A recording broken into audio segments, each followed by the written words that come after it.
আপনারা জানেন big B Amitabh বচ্চনের ছেলের নাম অভিষেক বচ্চন, শুনেছেন না শুনেননি? আমি পেপারে পড়েছি অভিষেক বচ্চন। এই অভিষেক বচ্চনের বিয়ে হয়েছে ঐশ্বর্য রায়ের সঙ্গে, পেপারে পড়েছি। সালমান খানের প্রেমিক ছিল সে। এই যুবক ছেলেরা কোথায় আছো? ঠিক বলছি তো? হাসছে দেখছেন যুবকরা, ওরা জানে। আমি পেপারে পড়েছি সালমান খানের বায়োডেটা। হারাম করে এখনো পর্যন্ত বিয়ে করে নাই। আবে মুসলিম অত মেয়ে ঘুরে বেড়াচ্ছে, একটা বিয়ে কর। আসল কথা মুসলমান হলে তো বিয়ে করবে মুসলিম মেয়েকে, বুঝতে পেরেছেন না পারেননি? হ্যাঁ, সালমান খানকে কেউ মুসলমানের খাতায় ধরবেন না, শাহরুখ খানকে মুসলমানের খাতায় ধরবেন না, আমি বলে যাচ্ছি। তাদেরকে যারা মুসলমান বলবে তাদের ইমানের খাতরা হবে। शाहरुख खान बोलते हमारा सेकुलर फैमिली है, गौरी खान पूजा पाठ करती है, अपनी तरह रहती है, और मैं अपने अल्लाह को मानता हूं। अबे बुर्बक, अल्लाह तुझे नहीं लेगा। अल्लाह तोर मतो बांदा चाই না, তোর থেকে অনেক ভালো ভালো আল্লাহর বান্দা আছে যারা সারা সারা রাত্রি আমার আল্লাহর ইবাদত করে। তোর মতো নেমো খারাম বান্দা চাই না। আর শরীয়তে আছে যতক্ষণ পর্যন্ত গৌরী ইমান না আনছে, কালমা না পড়ে মুসলমান হচ্ছে, আর ওই পুজো পাঠ না ছাড়ছে, যতগুলো ছেলে পয়দা হয়েছে শাহরুখ খানের অবৈধ সন্তান হয়েছে, হারাম পয়দা হয়েছে। আপনারা জানেন সালমান খান গণেশের পুজো করে, তার বাড়িতে হয়। ঠিক বলছি না ভুল বলছি? গণেশ পুজো করে, তাকে আপনি কি করে মুসলমান বলতে পারেন? মুসলমান কখনো এই পুজো পাঠ করতে পারে না, শিরক করতে পারে না। এদিকে মুসলমানের খাতায় ধরা যাবে না।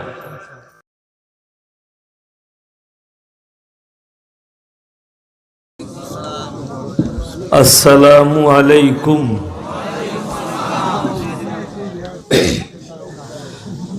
আলহামদুলিল্লাহ, আলহামদুলিল্লাহি কাফা ওয়াস সালামুন আলা ইবাদিহিল্লাযীনা ইসতাফা, আম্মা বাদ। ফাউযু বিল্লাহি মিনাশ শাইতানির রাজীম, বিসমিল্লাহির রহমানির রহিম।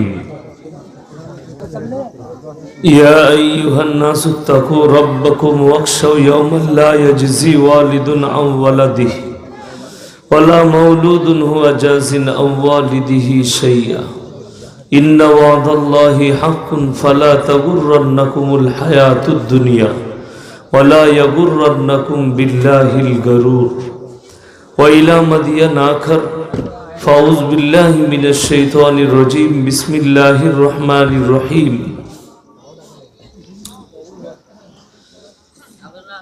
ইয়া আইয়ুহাল মুযাম্মিল কুমিল লাইলা ইল্লা কলিলা নিসফাহু আও ইনকুস মিনহু কলিলা আও জিদ আলাইহি ওয়া রাত্তিলিল কুরআনা তারতিলা। ওয়া ইলা মাদিয়ান আখার। ফাউযু বিল্লাহি মিনাশ শাইতানির রাজীম, বিসমিল্লাহির রহমানির রহিম। সুবহানাল্লাযী আসরা বিআবদিহি লাইলাম মিনাল মাসজিদিল হারাম ইলাল মাসজিদিল আকসা আল্লাযী বারাকনা হাওলাহু লিনুরিয়াহু মিন আয়াতিনা ইন্নাহু হুয়াস সামিউল বাসীর। ওয়া ইলা মাদিয়ান আখার। ফাউযু বিল্লাহি মিনাশ শাইতানির রাজীম, বিসমিল্লাহির রহমানির রহিম। আলিফ লাম রা, তিলকা আয়াতুল কিতাবিল মুবিন। ইন্না আনজালনাহু কুরআনান আরাবিয়্যান লাআল্লাকুম তাআকিলুন। নাহনু নাকুসসু আলাইকা আহসানাল কসাস বিমা আওহাইনা ইলাইকা হাযাল কুরআন ওয়া ইন কুনতা মিন ক্বাবলিহি লামিনাল গাফিলিন। ওয়া ইলা মাদিয়ান আখার। ফাউযু বিল্লাহি মিনাশ শাইতানির রাজীম, বিসমিল্লাহির রহমানির রহিম। ইয়া আইয়ুহান নাসু তাকু রাব্বাকুম ইন্না জালজালাতাশ শাআতি শাইউন নাযীম। ইলা আখিরিল আয়া। খায়রুকুম মান তাআল্লামাল কুরআন আল্লামাহু কামা ক্বালা আলাইহিস সালাতু ওয়াত তাসলিম।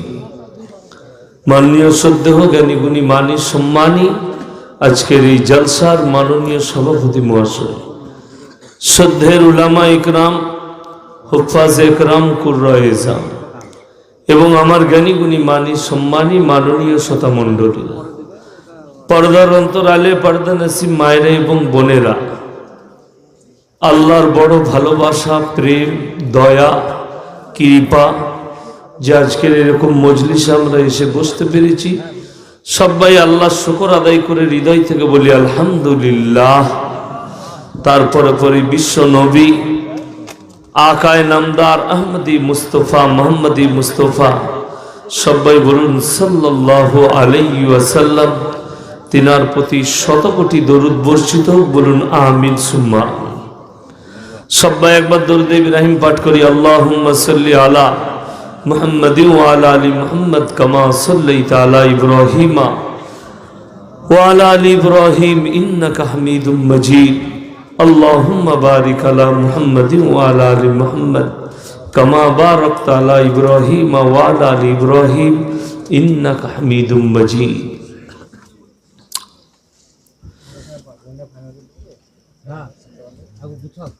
আমরা পৃথিবীর বুকে এসেছি, আল্লাহ আমাদেরকে যে উদ্দেশ্য নিয়ে পাঠিয়েছে আমরা কিন্তু সেই উদ্দেশ্য কেউই পূরণ করি না।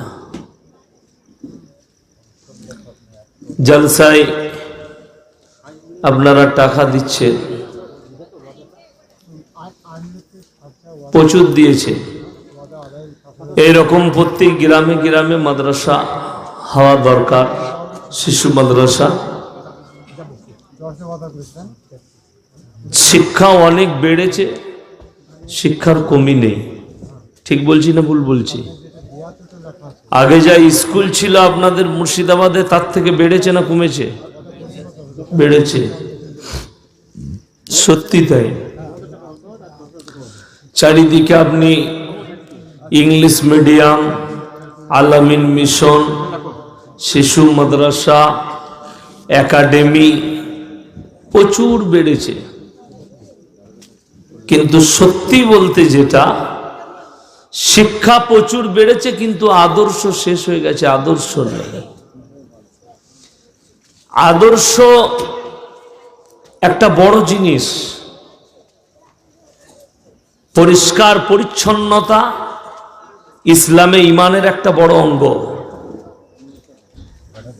বুঝতে পেরেছেন না পারেননি? হাদিস শরীফে এসেছে, নবীজি সাল্লাল্লাহু আলাইহি সাল্লাম বলেছেন পরিষ্কার পরিচ্ছন্নতা ইমানের একটা বড় অঙ্গ।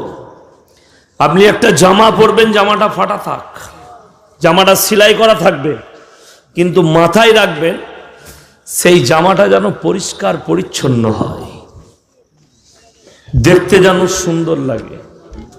আপনি একটা লুঙ্গি পরবেন, লুঙ্গিতে 5টা সেলাই হোক, কিন্তু লুঙ্গিটা যেন পরিষ্কার পরিচ্ছন্ন হয়।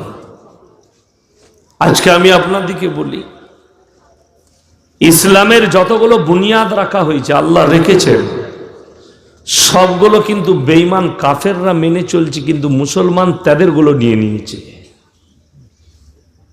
আপনাদেরকে বুঝিয়ে দিই, পরিষ্কার পরিচ্ছন্নতা ইমানের একটা অঙ্গ। আপনি আমাদের পশ্চিম বাংলায় নয়, ভারতবর্ষের যে কোনো রাজ্যে, যে কোনো জেলায়, যে কোনো গ্রামে মুসলিম পাড়াতে গেলে বুঝতে পারবেন যে এখানে মুসলিমরা বাস করে। এত নোংরা, জঘন্য জঘন্য। রাগ করবেন না, গায়ে নেবেন না, আমি আদর্শ দিচ্ছি আপনাদেরকে। একটা অমুসলিমদের পাড়ায় গেলে বুঝতে পারবেন, মানে আমরা যেটা স্বাভাবিক আমাদের সমাজে চলছে, যে এটা এখানে হিন্দু ভাইরা বাস করে, অমুসলিমরা বাস করে, এত পরিষ্কার পরিচ্ছন্ন।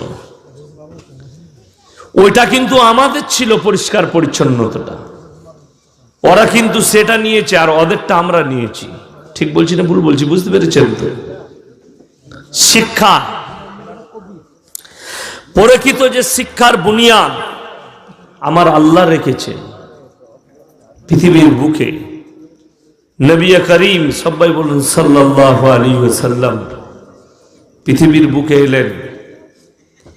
আল্লাহর নবী সাল্লাল্লাহু আলাইহি সাল্লাম গারে হীরার মধ্যে ছিলেন।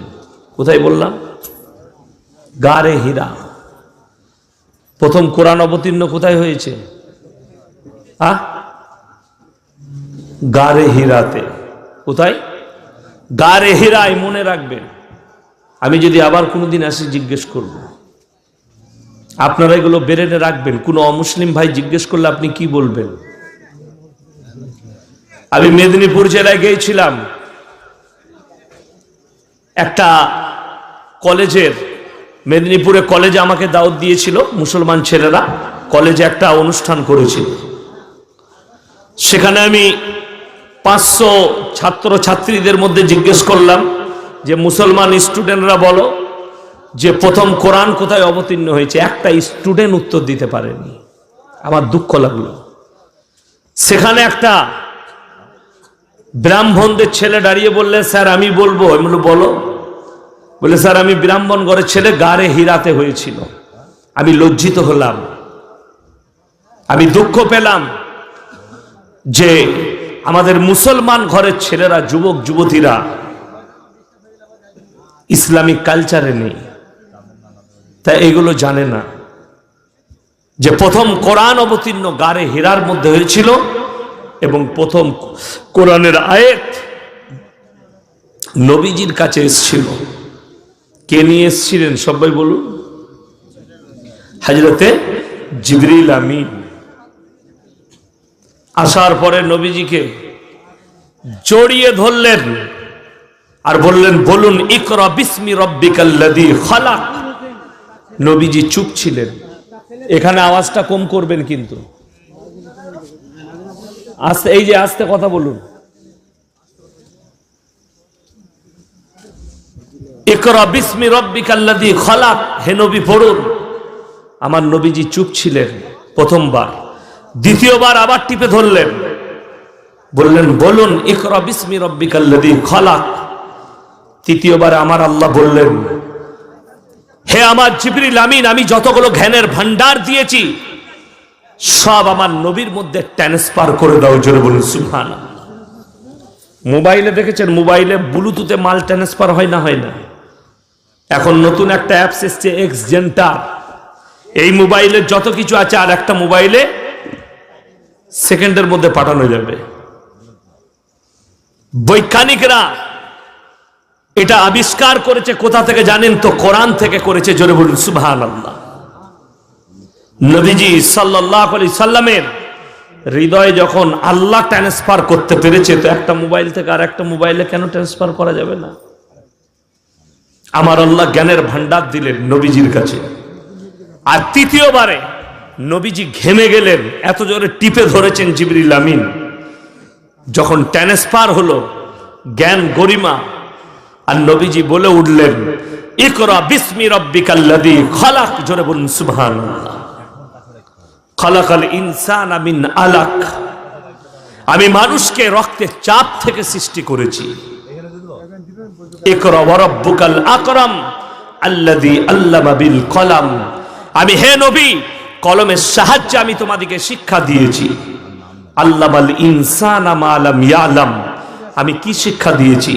পৃথিবীর মানুষকে অজানা কথাকে আমি জানিয়েছি ওহীর মাধ্যমে।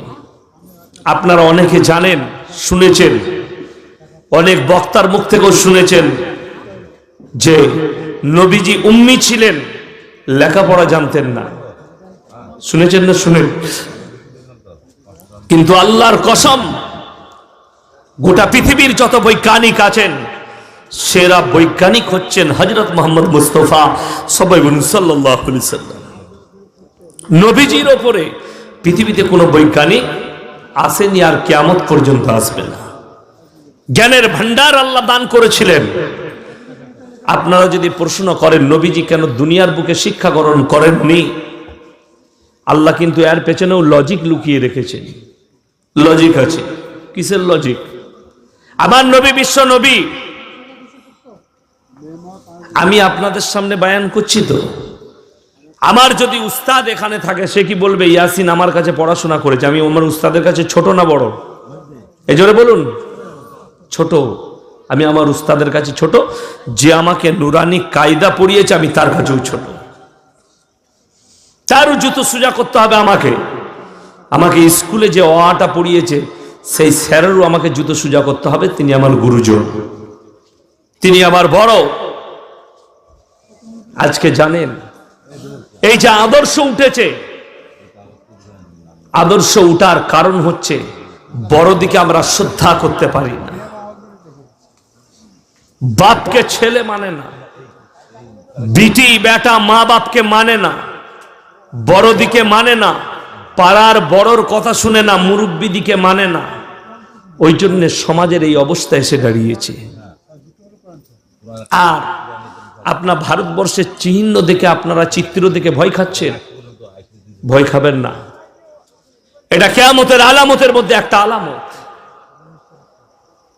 যে হে আমার উম্মত উম্মতিরা শোনো, নবীজি সাল্লাল্লাহু আলাইহি সাল্লামের হাদিস, পৃথিবীর বুকে কিয়ামতের আলামতের মধ্যে একটা বড় আলামত, যে এমন জায়গায় পৌঁছাবে ছোট লোক চামাররা বিচার করবে আর ভদ্রলোকরা বসে থাকবে। আজকে আমাদের দেশে অমরত সেনের মতো লোক বসে আছেন, আর মোদির মতো চোর আর চাওয়ালা দেশ চালাচ্ছে। এটা কিয়ামতের আলামত। তার ক্ষমতা নাই, অমরত সেনের জুতো সুজা করি সে যোগ্যতাও নাই মোদি অমিত শাহের। তারা দেশ চালাচ্ছে, এটা আল্লাহর নবীর হাদিস। এটা কিয়ামতের আলামত, এটাকে আপনি রুখতে পারবেন না। ছোট লোক আর চামাররা বিচার করবে, ভদ্রলোকরা বসে থাকবে, শিক্ষিতরা বসে থাকবে। ঠিক বলছি না ভুল বলছি? মানুষকে আল্লাহ অজানা তথ্য জানালেন। আমার নবী, বিশ্ব নবীর যদি কেউ শিক্ষাগুরু হতো, সে বলে বসতো আমি নবীকে, মোহাম্মদকে পড়িয়েছি, আমার নবীজিকে ছোট করা হতো। জোরে বলুন সুবহানাল্লাহ। শুধু আমার নবী বিশ্ব নবী নয়, আল্লাহ তাআলা পৃথিবীতে যতগুলো নবী পয়গম্বর পাঠিয়েছে, তাদের শিক্ষাগুরু সবারই একমাত্র আমার আল্লাহ। জোরে বলুন সুবহানাল্লাহ। হযরতে ঈসা মাসিহ নাম শুনেছেন না শুনেননি?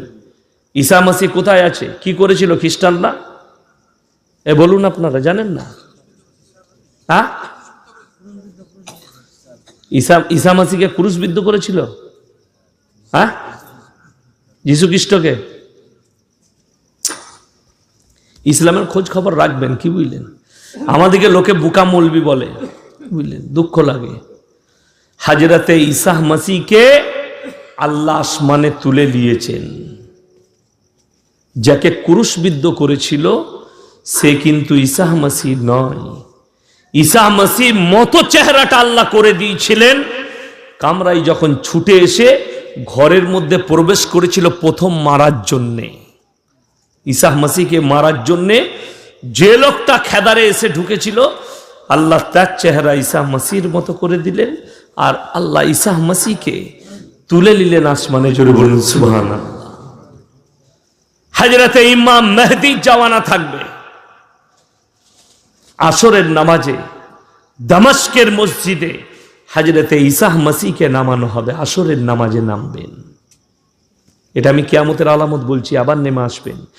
40 বছর হযরতে ঈসা মাসিহ দুনিয়ার বুকে জীবন যাপন করবেন, দাজ্জালের অভিভাব চলবে। হযরতে ঈসা মাসিহ দাজ্জালকে এসে খতম করবেন। এটা কিয়ামতের আলামত। দাজ্জালকে কে মারবে? হযরতে ঈসা মাসিহ দ্বারা সে ক্ষতবিক্ষত হবে, তাকে শেষ করবে হযরতে ঈসা মাসিহ। 40 বছর জীবন যাপন করবেন, তারপরে আবার দুনিয়া থেকে মৃত্যুবরণ করে দুনিয়া থেকে তিনি যাবেন। কিয়ামতের দিন আল্লাহ আবার দাঁড় করাবেন।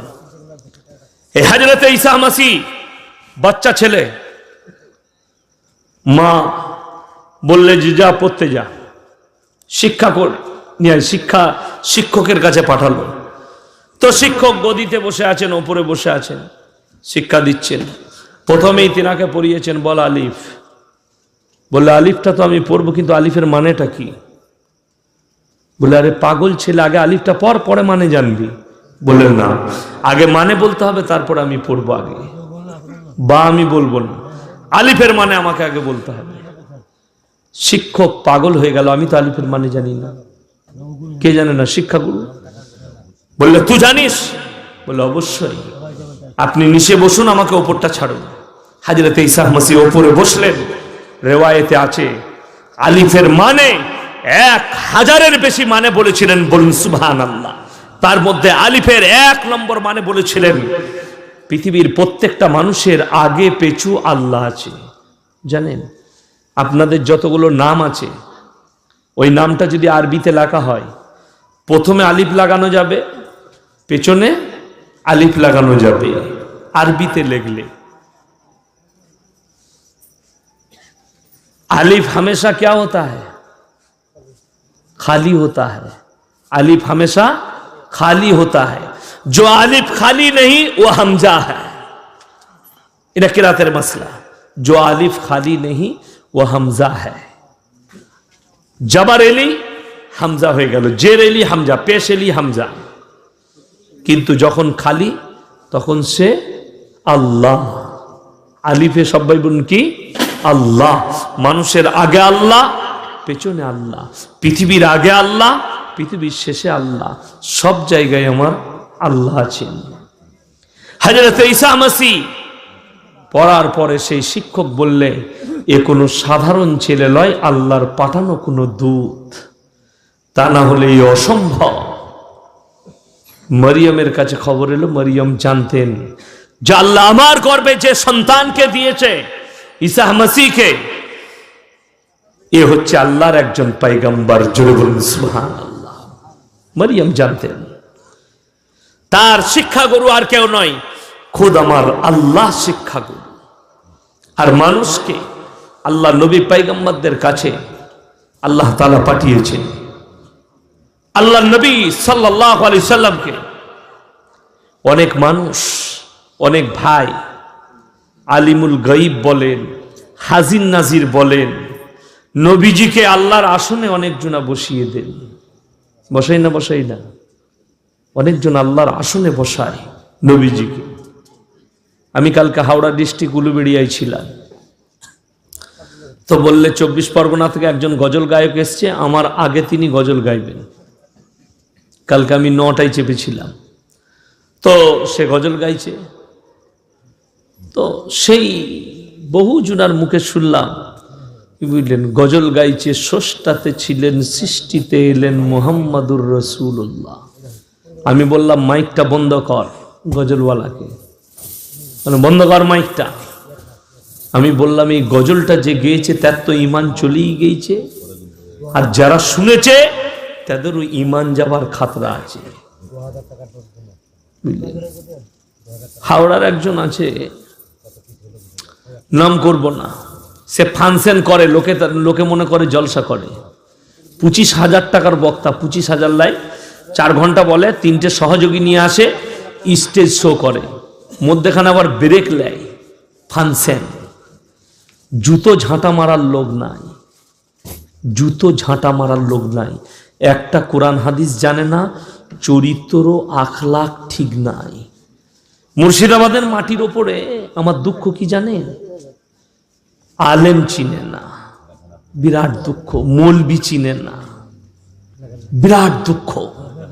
গোটা মুর্শিদাবাদে আপনি চলুন, ভালো ভালো মাদ্রাসা নাম করে দেব, বেল লাগাই লয়, আপনি আরো ডোমকল, ইসলামপুর, ধলিয়ান, এমন এমন বক্তাকে আবিষ্কার করছে যারা মাদ্রাসার মুখ দেখে নাই। খুব ভালো করে বুঝবেন, তারা মাদ্রাসার মুখ দেখে নাই, কোরআন আর হাদিস জানে না, সুর করে মুখস্থ করে চলেইছে, কানে আঙ্গুল দিয়ে বয়ান করছে, লোকে বলছে শালা মারাত্মক বক্তা। কিয়ামতের দিনে দেখবি কিরকম বক্তা ডেকে এলি। 25,000-এর বক্তা ছোট লোক, আর চামার আমল নাই, ফাংশন করে, চরিত্র আখলাক ঠিক নাই। আগে খোঁজ নিবেন না কোথা থেকে ফারেক, কেমন মৌলবি, তাকে চিনেন কি না। কেউ যদি লন্ডন থেকে এসে বলে পা পর্যন্ত জমানি, সব দারুণ মৌলবি, একদম যা বায়ান করলে না ফুটিয়ে দিলে বায়ান করে, বলে তাহলে ওকে এক কাজ কর, ওকে ইমাম রেখে দে, ইমামতি করতে দিয়েছে।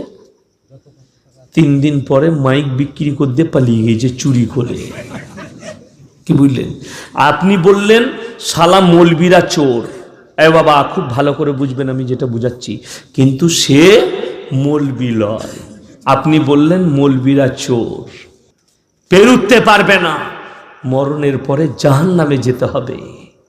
দিন অত সোজা নয়, কোরআন অত সোজা নয়, কোরআনের অপব্যাখ্যা করা যাবে না, খুব কঠিন পরিস্থিতি আমার ভাইজান।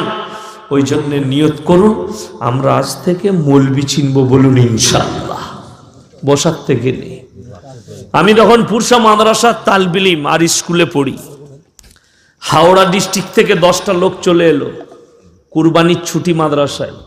আব্বাজান নেই, জলসাই গেছে মুর্শিদাবাদ। তো তারা এসে বললে শওকত সাহেবের সঙ্গে দরকার ছিল। আমি ফোন লাগালাম যে এরকম হাওড়া ডিস্ট্রিক্ট থেকে 10 জন এসছে, আপনার সঙ্গে দেখা করব। কি ব্যাপার? তারা আমাকে বলল আপনাদের এখানে মানকর বলে একটা জায়গা আছে, সেখানকার একটা মৌলবি আমাদের ওখানে ইমামতি করতে গিয়েছিল। আমি চিন্তা করলাম শালা আমাদের মানকরে তো মুসলমানই নাই। কি বুঝলেন আপনারা? মানকর বলে গ্রামটাই মুসলমান নাই, গেল কে ইমামতি করতে? সে গেছে বলে দারুণ বয়ান করছিল, শওকত সাহেবের নাম করলে দিয়ে আমরা ইমাম রেখে এলাম। 2 মাস ছিল, বললে আমার মেয়ের বিয়ে মতোয়াল্লি সাহেবের কাছে 50,000 টাকা ধার নিয়েছে আর মসজিদ থেকে 50,000 দিয়েছি। তিনি বাড়ি আসার পরে মোবাইলটা সুইচ অফ বলছে। আব্বাজান আমাকে বললে ওদিকে বলে দাও তোমরা ঘর চলে যাও, হাওড়া স্টেশনে নেমে পোঁদে আল কাদরা লেপে ঘর চলে যাও। কেন বললুম?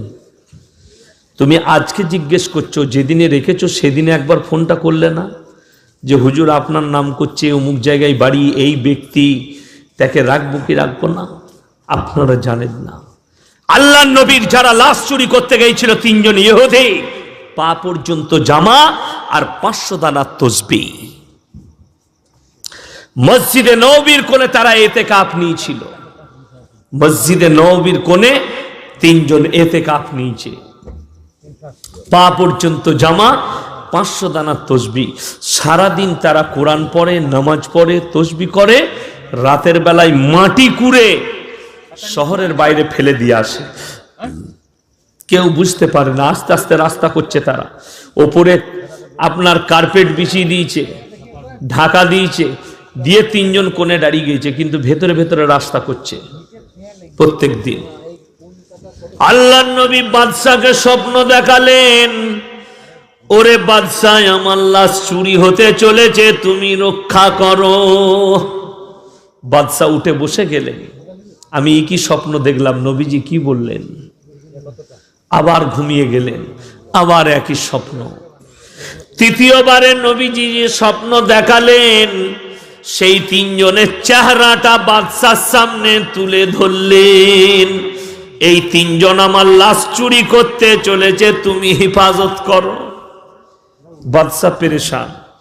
সকালবেলায় উঠে গোটা মদিনা শহরে দাওয়াত দিলেন, বলে গোটা শহরকে দাওয়াত দাও আমার বাড়িতে, সবাই খেতে আসবে। খানা পাকতে লাগলো, 1 লাইন দিয়ে খেয়ে যাচ্ছে, আর বাদশা চেয়ার নিয়ে বসে আছে, সিংহাসন নিয়ে, সামনে দিয়ে পেরিয়ে যাচ্ছে। সেই 3 জনের কিন্তু দেখা পাচ্ছে না, সবাই খেয়ে চলে গেল। বাদশা প্রজাদিকে বললে এখনো 3 জন বাকি আছে আমার শহরে খেতে। বললে হুজুর সবাই খেয়ে নিয়েছে। বলে না, এখনো 3 জন। একজন বললে বাদশা 3 জন বাকি আছে, কিন্তু সেই 3 জন মসজিদে নববীর কোণে ইতিকাফ নিয়েছে, তারা মসজিদ থেকে বেরোবে না। বাদশার মনে ডাউট হলো। বাদশা বললে বলে দাও গিয়ে তাদেরকে বাদশা দাওয়াত দিয়েছে। তারা বললে আমরা ইতিকাফ নিয়েছি, মসজিদ থেকে বেরোনো যাবে না। বাদশা বললে তাহলে আমাকে যেতে হবে। যেমনি বাদশা গিয়ে দেখলেন সেই 3 জনের চেহারাটা মিলে গেল। বললে অ্যারেস্ট করো এদিকে, সঙ্গে সঙ্গে অ্যারেস্ট করার পরেই বললে কার্পেট তুলো। তুলেই দেখছে সেখানে ফুটো আর গর্ত। তাদেরকে ধরলে আমরা আল্লাহর নবীর লাশ চুরি করতে এসেছি, মাটিগুলো কুড়ে বাইরে ফেলে দিয়ে আসি। অনেক নেমো খারাম বলে না আল্লাহর নবীর কবরটা বাঁধানো আছে, বলে না? বলে না? নেমো খারাম তারা। আল্লাহর নবীর কবরে মাজার করা নাই, প্লেন। আল্লাহর নবীর কবরটা কমপক্ষে 50 ফুট দূর থেকে চারিদিকে একদম 70-80 ফুট নিচে থেকে ওয়াল দিয়ে আছে। সেই ওয়ালটা সেন্সারওয়ালা ওয়াল, যেটা লোহার বার দিয়ে দেওয়া হয়েছে। সেখানে গিয়ে যদি টাচ করে একদম হেডকোয়ার্টার, মিলিটারির হেডকোয়ার্টারে আওয়াজ উঠবে, একদম কাঁ কাঁ কাঁ কাঁ। কেউ টাচ করলি যখন লাশ চুরি হতে গিয়েছিল তারপর থেকে বাদশাহ ওই পদক্ষেপ নিয়েছিল যাতে আল্লাহর নবীর লাশটা কেউ আর চুরি করতে না আসে। কেন? আমার নবী বিশ্ব নবী নিজের মাজারে নিজের রওজায় বা হায়াতে আছেন। জোরে বলুন সুবহানাল্লাহ। আল্লাহ বা হায়াতে রেখেছেন।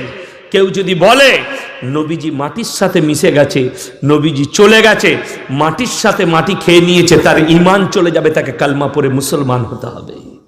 নবীজি নিজের রওজায় বা হায়াতে আছেন, কিয়ামত পর্যন্ত থাকবেন। দুনিয়া থেকে নবীজি বিদায় নিয়েছেন কিন্তু বা হায়াতে আছেন। আমি আপনাদেরকে বলে দিই নবীজি কি বললেন, আমার আল্লাহ বলা করালেন, কুল ইন্নামা আনা বাশারুম মিসলুকুম ইউহা ইলাইয়া আন্নামা ইলাহুকুম ইলাহুন ওয়াহিদ ফামান কানা ইয়ারজু লিকা রাব্বিহি ফালইয়ামাল আমালান সালিহান ওয়া লা ইউশরিক বিইবাদাতি রাব্বিহি আহাদা। কোরআন সূরা কাহাফ। যাদের বাড়িতে মানে কোরআন আছে একটু গিয়ে খুলবেন, একদম শেষ আয়াত। সূরা কাহাফের কোন আয়াত বললাম? একদম শেষ আয়াত। কুল ইন্নামা আনা বাশারুম মিসলুকুম ইউহা ইলাইয়া আন্নামা ইলাহুকুম ইলাহু ওয়াহিদ ফামান কানা ইয়ারজু লিকা রাব্বিহি ফালইয়ামাল আমালান সালিহান ওয়া লা ইউশরিক বিইবাদাতি রাব্বিহি আহাদা। হে আমার বিশ্ব নবী, আপনি বলুন, কুল বলুন, আপনি বলুন যে আমি তোমাদের মতো একজন মানুষ, আল্লাহ খালি আমার কাছে ওহী পাঠান আর তোমাদের কাছে ওহী আসে না। আল্লাহ আমাকে বিশেষ মুআজিজা দিয়েছে যেটা তোমাদিকে দেয়নি, কিন্তু আমি তোমাদের মতো একজন মানুষ। অনেকজন কি বলছে, আল্লাহ নবীকে আল্লাহ নিজের নূর দিয়ে তৈরি করেছে। আল্লাহর ওজন ধরলেন 1 কেজি। কত বললাম? উদাহরণ দিচ্ছি, 1 কেজি 250 কেটে যদি নবীজিকে তৈরি করেন, রইল কত? কথা বলে না? 750। তাহলে নবী আল্লাহ কমে গেল না বেড়ে গেল? কথা বলে না? আল্লাহ কমলো না বাড়লো? কমে গেল। আল্লাহর বাড়া কমা আছে? সূরা ইখলাস পড়ুন, তাহলে বুঝতে পারবেন আল্লাহর বড়া কমা আছে নাকি। আল্লাহর বাড়া কমা নাই। তাহলে যে বলছে বানিয়ে বলছে। আল্লাহ তাআলা নিজের নূর দিয়ে তৈরি করেননি। আর নবীজি বললেন, কুল ইন্নামা আনা বাশারুম মিসলুকুম, আমি তোমাদের মতো একজন মানুষ। আল্লাহ খালি আমার কাছে ওহী পাঠায়, তোমাদের কাছে ওহী পাঠাই না। আল্লাহ আমাকে বিশেষ মর্যাদা দিয়েছে, নবুয়ত দান করেছেন, আমাকে আল্লাহ মুআজিজা দিয়েছে, তোমাদিকে কিন্তু মুআজিজা দেয়নি। আল্লাহ নবীকে আল্লাহ এমন মুআজিজা দিলেন যে আঙ্গুলের ইশারা করলেন তো চাঁদটা 2 টুকরো হয়ে গেল। বলুন সুবহানাল্লাহ। আঙ্গুলের ইশারায় চাঁদ 2 টুকরো হয়ে গেল। নবীজি উটের ওপরে হাত রাখলেন তো উট যৌবন ফিরে পেলেন। বলুন সুবহানাল্লাহ। নবীজি হাড়ির ওপরে হাত লাগলেন তো তার বরকত আর কমছে না। এগুলো আল্লাহ তাআলা বিশেষ মুআজিজা নবীজিকে দিয়েছিলেন। আর গোটা পৃথিবীর জন্য আল্লাহ তাআলা বললেন, আমি তোমাকে রহমাতুল লিল আলামিন করে পৃথিবীর বুকে পাঠালাম। যিনি আল্লাহ তিনি নবী। এই ভাষাটার মধ্যেখানে এমন একটা দেওয়াল রেখেছেন আল্লাহ, সেই দেওয়ালটার নাম হচ্ছে দরুদ। সবাই একবার বলুন সাল্লাল্লাহু আলাইহি ওয়াসাল্লাম। এটার মানেটা খুলুন, আল্লাহ তুমি নবীর উপরে রহমত বর্ষিত করো। আল্লাহ তুমি নবীজির উপরে রহমত বর্ষিত করো। বড় গুরুত্বপূর্ণ কথা। আল্লাহ এবং রাসূলের মধ্যখানে আল্লাহ একটা দেওয়ালের মতো প্রাচীর, চীনের প্রাচীরের থেকেও বড় দেওয়াল দাঁড় করিয়েছেন। অবাক হয়ে যাবেন। তাই যিনি আল্লাহ তিনি নবী কোনদিন নয়। আল্লাহ তাআলা মানুষকে দুনিয়ার বুকে যে পাঠিয়েছেন, আপনার আমার জিন্দেগির পুরো বায়োডাটা, আপনি কি করে আখলাক দেখাবেন, কি করে চরিত্র দেখাবেন, কিভাবে চলবেন, আল্লাহ তাআলা কোরআনে বলেছে। সূরা নিসা, সূরা নিসাটা অবতীর্ণ করা হয়েছে। আমার মায়েরা ভাইয়েরা ভালো করে শুনবেন।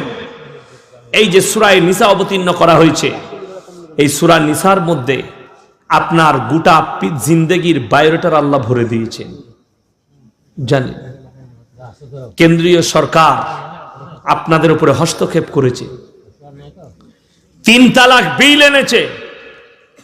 মুসলমান মেয়েরা বঞ্চিত, এটা তাদের ব্যথা হলো কার? প্রধানমন্ত্রীর। যে মুসলমান মেয়েরা আজকে তাদেরকে তালাক দিয়ে বঞ্চিত করে দেয়া হয়। তালাকটা দিবার জন্য নয়, জানেন তালাককে হারাম করা হয়েছে, আপনারা জানেন না? জানেন না? তালাক দিয়া কি হারাম, তালাক দিয়া হারাম। আপনাদেরকে একটা উদাহরণ দিয়ে বুঝাই। ইসলাম বলেছে তোমার বিবি যদি একটু গোলমাল করে, তোমার সঙ্গে যদি মনোমিলন না হয়, প্রথমে তুমি 1 তালাক দাও। বুঝতে পারলেন না? পারলেন না? তাকে টাইম দাও, 1 মাস টাইম হলো, যখন শুধরাচ্ছেন না 2য় দাও। তারপরে যখন দেখলেন একদমই আমার সঙ্গে আর খাপ খাবে না, তখন 3 তালাক দাও। তুমি একটা জীবন সঙ্গী খুঁজে নাও, সে ইদ্যত পালন করবে, তারপরে সে আর একটা ইদ্যত পালন করার পরে নিজের একটা জীবন সঙ্গী খুঁজে নিয়ে তোমরা আরামসে জীবন যাপন করো। বেলডাঙ্গায় মারামারি হয়েছে, র্যাপ নামানো হয়েছে। এসপি সাহেব বললেন সেখানের পরিস্থিতি দেখে যদি পরিস্থিতি উত্তপ্ত হয় একটু, তো প্রথমে তুমি ওপর দিকে একটা ফায়ার করবে। বুঝতে পেরেছেন না? পারেন নাই?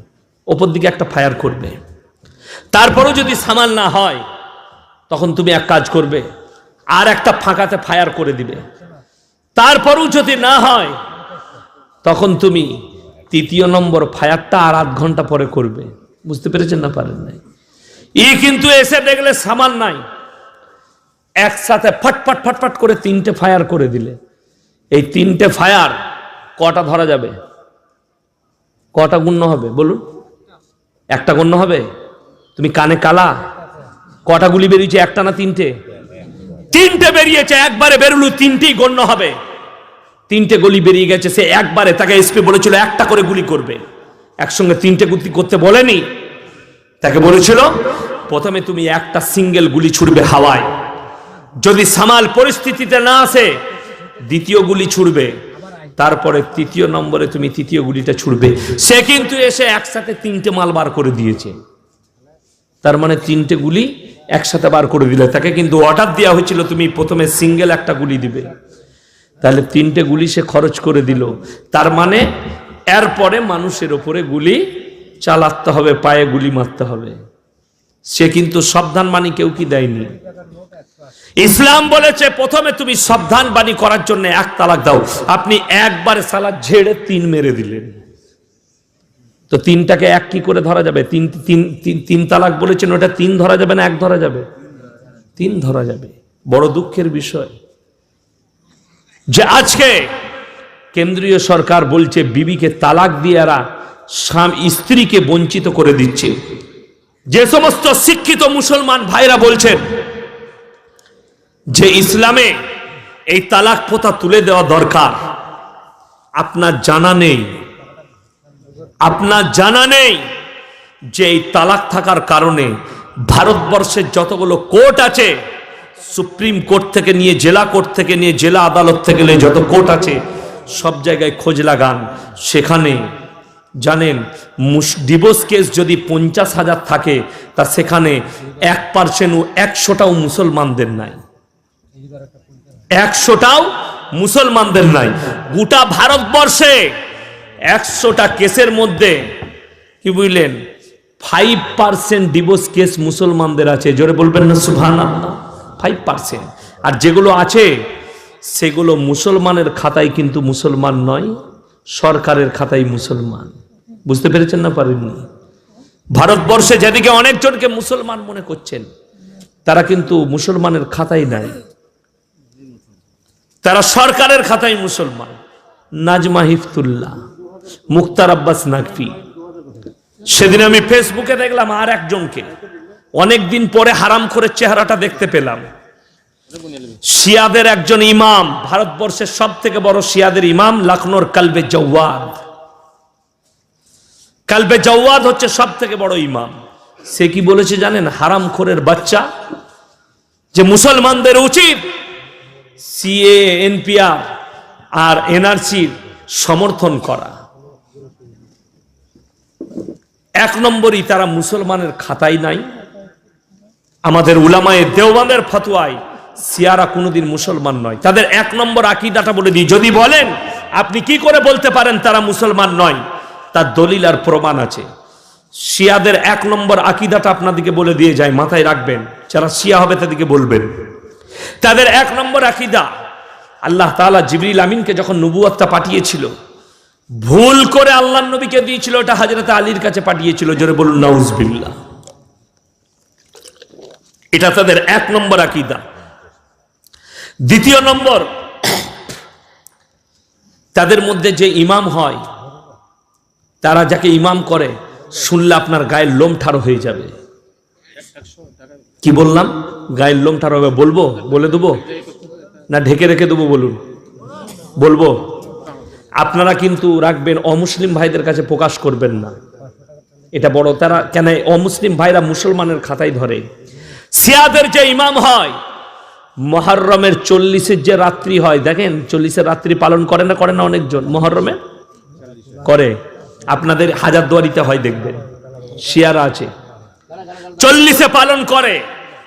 সেই 40-এর রাত্রে অন্ধকার একটা কামরা আছে ইমাম বাড়ার ভেতরে, সেই কামরার মধ্যে ওদের যে ইমাম সে প্রবেশ করে, আর যত সুন্দরী রমণীরা আছে বিবাহিত অবিবাহিত সবাই প্রবেশ করে।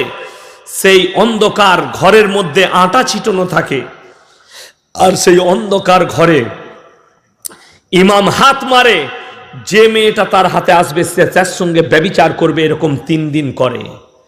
যে ছেলেটা পয়দা হবে সেই ওদের একমাত্র ইমাম হবে, তাছাড়া এমনি সাধারণ ছেলে ইমাম হতে পারবে না। জোরে বলুন নাউজুবিল্লাহ। এদিকে আপনারা মুসলমানের খাতায় ধরবেন, এ ধরা যাবে? কি বলছে সবাই বলুন, ধরা যাবে? ধরা যাবে না। এই কালবে জওয়াদের আখলাক আর চরিত্র বলি। আপনারা জানেন বিগ বি অমিতাভ বচ্চনের ছেলের নাম অভিষেক বচ্চন, শুনেছেন না শুনেননি? আমি পেপারে পড়েছি, অভিষেক বচ্চন। এই অভিষেক বচ্চনের বিয়ে হয়েছে ঐশ্বর্য রায়ের সঙ্গে, পেপারে পড়েছি। সালমান খানের প্রেমিক ছিল সে। এই যুবক ছেলেরা কোথায় আছো? ঠিক বলছি তো? হাসছে দেখছেন যুবকরা, ওরা জানে। আমি পেপারে পড়েছি সালমান খানের বায়োডাটা। হারামখোর এখনো পর্যন্ত বিয়ে করে নাই। আবে মুসলিম অত মেয়ে ঘুরে বেড়াচ্ছে, একটা বিয়ে কর। আসল কথা, মুসলমান হলে তো বিয়ে করবে মুসলিম মেয়েকে। বুঝতে পেরেছেন না পারেননি? হ্যাঁ, সালমান খানকে কেউ মুসলমানের খাতায় ধরবেন না, শাহরুখ খানকে মুসলমানের খাতায় ধরবেন না, আমি বলে যাচ্ছি। তাদেরকে যারা মুসলমান বলবে তাদের ইমানের খাতরা হবে। शाहरुख खान बोलते हमारा सेकुलर फैमिली है, गौरी खान पूजा पाठ करती है, अपनी तरह रहती है, और मैं अपने अल्लाह को मानता हूं। अबे बुर्बक, अल्लाह तुझे नहीं लेगा। अल्लाह तोर मतो बांदा चाই না, তোর থেকে অনেক ভালো ভালো আল্লাহর বান্দা আছে যারা সারা সারা রাত্রি আমার আল্লাহর ইবাদত করে। তোর মতো নেমক হারাম বান্দা চাই না। আর শরীয়তে আছে, যতক্ষণ পর্যন্ত গৌরী ইমান না আনছে, কালমা না পড়ে মুসলমান হচ্ছে, আর ওই পুজো পাঠ না ছাড়ছে, যতগুলো ছেলে পয়দা হয়েছে শাহরুখ খানের অবৈধ সন্তান হয়েছে, হারাম পয়দা হয়েছে। আপনারা জানেন সালমান খান গণেশের পুজো করে, তার বাড়িতে হয়। ঠিক বলছি না ভুল বলছি? গণেশ পুজো করে, তাকে আপনি কি করে মুসলমান বলতে পারেন? মুসলমান কখনো এই পুজো পাঠ করতে পারে না, শিরক করতে পারে না। এদিকে মুসলমানের খাতায় ধরা যাবে না। তো এই কালবে চৌওয়াদের একটা বৌমা, সে দাবি করেছিল অভিষেক বচ্চন আমাকে বিয়ে করেছে, আমার সঙ্গে রাত কাটিয়েছে।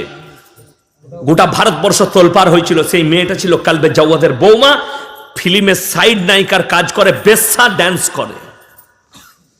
সেই লোকটা কি করে মুসলমান হতে পারে? এই ইসলাম সম্পর্কে কি করে বার্তা দিতে পারে? জানেন, এও মোদির কাছে বিক্রি হয়েছে, এও কেন্দ্র সরকারের কাছে বিক্রি হয়েছে, যে তুমি আমাদের পক্ষে বলো কত টাকা লাগবে বলো। কেন? তাদের কোনো ধর্ম নাই। শিয়াদের কোনো ধর্ম আছে? ধর্ম নাই। তাদেরকে যদি বলা হয় যে ভগবান সত্য, তো সে বলবে ভগবান সত্য, আল্লাহ সত্য নয়, এরকমও ভাষা বলবে হারামখোররা। ওই জন্য আমার ভাইজান জেনে রেখে দিবেন, আল্লাহ তাআলা আমাদেরকে যে বিধান দিয়েছে, আল্লাহ যে বিধান দিয়েছে, সেই বিধানটা মারাত্মক বিধান। ইয়া আইয়ুহান নাসু তাকু রাব্বাকুমুল্লাযী খালাকাকুম মিন নাফসিন ওয়াহিদাতিন ওয়া খালাকা মিনহা যাওজাহা ওয়া বাসসা মিনহুমা রিজালান কাসীরান ওয়া নিসা ওয়াত্তাকুল্লাহাল্লাযী তাসাআলুনা বিহি ওয়াল আরহাম ইন্নাল্লাহা কানা আলাইকুম রাকীবা। বিয়ের খুতবাতে ইমাম সাহেব পড়ে না প্রথমেই? বিয়ের খুতবার প্রথমেই পড়ে। আল্লাহ বললেন, হে আমার বিশ্ব নবী, পৃথিবীর মানুষকে বলে দাও, ইয়া আইয়ুহাল্লাযীনা আমানু ইয়া আইয়ুহান নাসু তাকু রাব্বাকুমুল্লাযী খালাকাকুম মিন নাফসিন ওয়াহিদা ওয়া খালাকা মিনহা যাওজাহা ওয়া বাসসা মিনহুমা রিজালান কাসীরান ওয়া নিসা। হে আমার বিশ্ব নবী, আমি হযরত আদমকে সৃষ্টি করেছি, তার বাম পাঁজর থেকে মা হাওয়াকে সৃষ্টি করলাম, এবং তাদের মধ্যে থেকে অগন্তি পৃথিবীর নারী এবং পুরুষকে সৃষ্টি করেছি। জোরে বলুন সুবহানাল্লাহ। তারপরে তোমরা আমার সম্পর্কে কি জিজ্ঞাসা করো? তারপরে আমার সম্পর্কে কি জিজ্ঞাসা করো? একে অপরকে, আল্লাহকে, আমার মহত্ব বর্ণনা করো এবং তোমরা আমার ইবাদতে লিপ্ত হও। ওয়া আতুল ইয়াতামা আমওয়ালাহুম ওয়া লা তাতাবাদদালুল খাবিসা বিত-তাইয়্যিব ওয়া লা তাকুলু আমওয়ালাহুম ইলা আমওয়ালিকুম ইন্নাহু কানা হুবান কাবীরা। হে আমার বিশ্ব নবী, আপনি বলুন, তোমরা এতিমের মালের সঙ্গে নিজের মালকে অদল বদল করো না। তোমাদের মধ্যে যারা এতিম হয়ে যাবে, দু ভাই আছেন, ভাইপোরা আছে, ভাই মারা গেল, ভাইপোরা কি হলো? এতিম হলো না? হলো না? ভাইপোরা ছোট। আমার আল্লাহ কোরআনে বললেন, তারা ছোট থাকার কারণে তাদের মালের হেফাজতের দায়িত্ব কার হবে? চাচার। বুঝতে পেরেছেন না পারেননি? আর তুমি হেফাজত করবে কেমন? তোমার 10 বিঘে জমি, তোমার ভাইয়ের 10 বিঘে জমি, ভাই মারা গেছে, ভাইপোরা ছোট, তাদের জমিটা চাষ করে যা খরচা হবে খরচা বাদ দিয়ে বাকি টাকাটা তাদের জন্য রাখা, কিংবা তার স্ত্রীর হাতে, তার মায়ের হাতে পৌঁছে দেওয়া, কিংবা ব্যাংকে জমা করে রাখলেন, মা যদি না থাকে, মা বাপ না থাকে এতিমের। তারপরে তারা যখন বড় হবে, 18 বছর পেরুবে, তাদের জ্ঞান আসবে, বালিগ হওয়ার পরে তাদেরকে বলো, ভাইপো, এই টাকাটা তোমার, এই টাকায় জমি কিনেছি, তোমার নামে করেছি, এই দেখো আমি এই কাজ করেছি, এই হিসেব আমার কাছে আছে। দুঃখের বিষয় যে ভাইয়ের মালের কি করছে? ওদল বদল করে নিচ্ছে। ভাইয়ের একটা ভালো জমি আছে, সালা বেলডাঙ্গা বাজারে জায়গা আছে 10 কাঠা, দাম হচ্ছে 5 লাখ করে কাঠা, 5 10 50 লাখ। আমার ছেলেরা বড় লোক হয়ে যাবে, ভাইপো টিপ নিয়ে ফাঁকি মেরে জায়গাটা নিজের নামে করে নিয়েছে। আপনারা তো সাধারণ, আপনাকে আমি বলি, আমার বর্ধমানে খাগড়াগড় মাদ্রাসায় আমি তখন শিক্ষক, একজন বাবুর্চি ছিল, সে রান্না বান্না করত। বর্ধমান টাউনে টুপি লাগিয়ে চেল্লার সাথী চেল্লা দিয়ে এসছে, মসজিদে তসবি নিয়ে বসে থাকে, মসজিদে টুপি লাগিয়ে বসে আছে, নামধারী মুসলমান।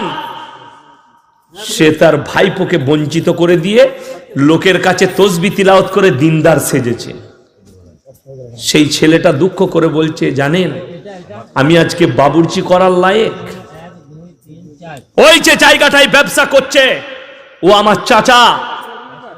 আমার বাপ ছোটবেলায় মরে যাওয়ার পরে আমার টিপ নিয়ে মালটা নিয়েছে। ওই জায়গাটার হাফ মালিক আমি। আজকে ওই জায়গাটার দাম 5 কোটি, তো 2.5 কোটির মালিক আমি। আমাকে বঞ্চিত করে দিয়েছে। দুঃখ হলো, একদিন আমি টাউনে জুম্মা পড়ছি, আর দেখলাম সে বেটাও আছে। দিলাম ডোজ, বুঝলেন? অবাক হয়ে যাবেন, হক কথা বলার পরে হক কথা এত গায়ে লাগে। সেই লোকটা আমার আব্বাজানকে বলেছে, আপনার বেটার ভাষাগুলো খুব কড়া। আমি বললাম কড়া নয়, আমি বললাম আপনাকে ভালোবাসতে পারে। মৌলবিদিকে চা খাইয়ে কখনো পাপ ঢাকা যায় না, তাকে বলে দিবেন।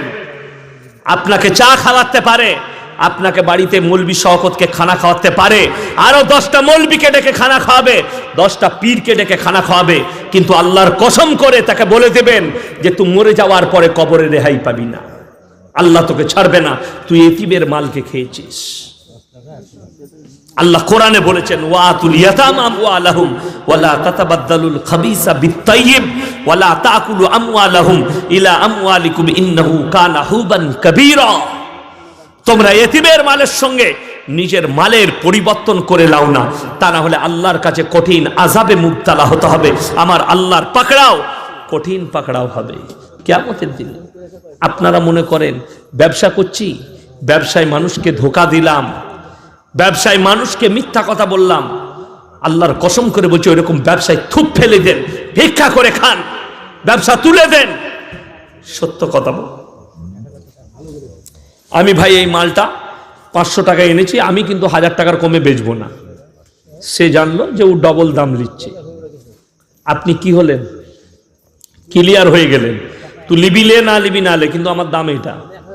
কিন্তু আপনি 100 টাকার মালটা 100 টাকায় কিনেছেন, তাকে বললেন ভাই একদম পাক্কা 900 টাকা দিলে 100 টাকা লাভ করছি। এ মিথ্যা কথা না সত্য কথা হলো? মিথ্যা কথা। আপনি মনে করলেন আমি দারুণ ব্যবসায়ী হলাম। তুমি তো ব্যবসায়ী দারুণ হলে, কিন্তু তোমার মতো চোর আর নেমো খারাম পৃথিবীতে কেউ নাই। তুমি নেমো খারাম, তুমি চোর। সত্য কথা বলুন, আল্লাহ ব্যবসায় বরকত দেবে, মালে বরকত দেবে। দাড়ি পাল্লাই মাপে কম করবেন না কোনদিন, আল্লাহ দাঁড় করাবেন। আল্লাহ তাতগাউ ফিল মিজান ওয়া আকিমুল ওয়াজনা বিল কিসতি ওয়ালা তুখসিরুল মিজান। আমি দাড়ি পাল্লার উপরে এই পৃথিবীটাকে মিজানের উপরে দাঁড় করিয়েছি, আর কিয়ামতের দিন আমি হিসাব নেব যারা দাড়ি পাল্লা ধরে মাল বিক্রি করো আর যারা কুমা বাড়া করেছো। আপনি সন্ধ্যাবেলায় রাতের বেলায় বহরমপুরে যান, বহরমপুর বাস স্ট্যান্ডে 1 কেজি আপেল কিনবেন, ঘরে এনে দেখবেন 750 হয়েছে। আল্লাহ তাদের হাতে এত বরকত দিয়েছে, তারা মনে করলে আমরা বিরাট লাভ করেছি। কিন্তু দুঃখের বিষয়, আপনার নেকিগুলো কেটে আল্লাহ কিয়ামতের দিনে কোথায় দিবে? তার যার মাল মেরেছো তার মালেতে আল্লাহ পরিবর্তন করে দেবে। ওই জন্যে সবাই নিয়ত করলেন আজ থেকে হালাল ব্যবসা করবো, জোরে বলুন ইনশাআল্লাহ। মুসলমান আমার মায়ের, আমার ভাইয়েরা শুনেন, আপনি বেলডাঙ্গা বাজারে ব্যবসা করেন, দোকান আছে, সকালবেলায় উঠে কোন দোকানি আছে বেলডাঙ্গা বাজারে যে দোকানের ক্যাশ বাস্কর সামনে গিয়ে কোরআনের তেলাওয়াত করি? 500 দোকান থাকলে 250 এরকম দোকানি বার করে দেবো, 300 দোকানি বার করে দেবো। সকালবেলায় গিয়ে দোকান খুলে ধূপ জ্বালিয়ে ধূপ ঘুরুচ্ছে। বলছে ধূপকাঠি কেন ঘুরাচ্ছিস? বলে বরকতের লেগে। ধূপকাঠিতে বরকত হলে ধূপকাঠির কোম্পানি কত বড় লোক হতো, বুঝতে পেরেছেন না পারেননি? ইঁদুর বললে ধূপকাঠি দেয়। আপনি চলুন উলামাদিকে জিজ্ঞেস করুন, যারা ইউপি, উত্তরপ্রদেশ, দিল্লি, বোম্বাইয়ে পড়াশোনা করেছে, দিল্লি, বোম্বাই, গুজরাট, ইউপি, উত্তরপ্রদেশ, লখনৌ, যতগুলো শহর আছে, সব দোকানের মুসলমান মালিকরা ফজরের নামাজ পড়ে গিয়ে তার দোকানের ক্যাশে বসে প্রথমে কোরআনের তেলাওয়াত করে, তারপরে দোকানের ব্যবসা চালু করে। আর আমাদের দেশের মুসলমানরা সকালে খুলে দাঁড়ি পাল্লায় পানি দিচ্ছে, পড়ে নে। বলে কিসের জন্য? বলে বরকতের জন্য। পানিতে বরকত হলে সেই দরিয়াটা যে দিয়েছে সে কত বরকতওয়ালা, সেই পানির মালিককে খোঁজ। বুঝতে পেরেছেন না পারেননি? আমাকে পানির মালিক খুঁজতে হবে। পানিকে কেন তোমরা উপাসনা করছো? পানিকে কেন বরকতের জরিয়া বানাচ্ছ? সেই পানিটা যে সৃষ্টি করেছে তাকে খুঁজো, সে কত বরকত পূর্ণওয়ালা, তার কাছে মাথা টেকো, সে কতটা বরকত দেবে দেখো, তার কাছে একবার খোঁজ নাও। আজকে মানুষ গাছের নিচে 2টো ঘোড়া রেখে তার উপাসনা করে। মোচ আছে, গোপ আছে, দাড়ি কবে কেটেছে সে নিজে জানে না, এই দিকে চলে গেছে, ওই দিকে চলে গেছে, জটা ধরে গেছে। মানুষটাকে আল্লাহর ওলি বলছে, আর আমাদিকে যারা পাঞ্জেগানা নামাজ পড়ছে তাদেরকে মানুষ খারাপ লোক বলছে। বড় দুঃখের বিষয়। আমি গত 3 দিন আগে আমার বর্ধমানে জলসা ছিল, টাউনের মধ্যে। মাগরিব থেকে রাত 9টা পর্যন্ত আমি করেছি সেখানে। তো পুরো একদম বেরেলি গ্রাম, একজন হাজি সাহেব আছে, আমাকে ভালোবেসে দাওয়াত দিলে যে হুজুর আপনি একাই থাকবেন, 9টায় দোয়া করবেন, আর ইনশাল্লাহ তারপরে আপনি আপনার জলসায় যাবেন। পাশে আর একটা আমার বর্ধমানী জলসা ছিল, তো তিনি দাওয়াত দিয়েছে, গেছি, জলসা করলাম। 5 তাল্লা করে টুপি 3 জন বসেছিল আমার পেছনে, বুঝলেন। একজন কোরআনের তফসিল নিয়ে বসেছিল, যে ভুল বললেই ধরবো শালাকে, বুঝলেন।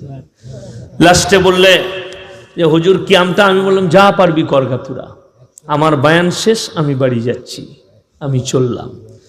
একজন বললে হুজুর কিয়াম সম্পর্কে বলুন। আমি বললাম যে আপনাদের ইমাম সাহেব বসে আছে, আমি বেশি কিছু বলবো না। মেজ হুজুর, ফুরফুরার মেজ হুজুর পীর কিবলা রহমতুল্লাহ আলাই, তিনি বলেছেন মুস্তাহানান করলে ভালো, না করলে কোনো অসুবিধা নাই। তৃতীয় নম্বর হচ্ছে যে দাঁড়িয়ে নবীকে সালাম পাঠাতে হবে, নাইলে বিয়াদবি হবে। আমি বললাম 1 নম্বর বুখারী শরীফের হাদিস, আসসালামু, সবাই বলো আসসালামু কবলাল কালাম, আগে সালাম পরে কালাম। ইয়া নবী সালামু আলাইকা, ইয়া প্রথমে কি হচ্ছে, কালাম হচ্ছে না সালাম হচ্ছে? কালাম।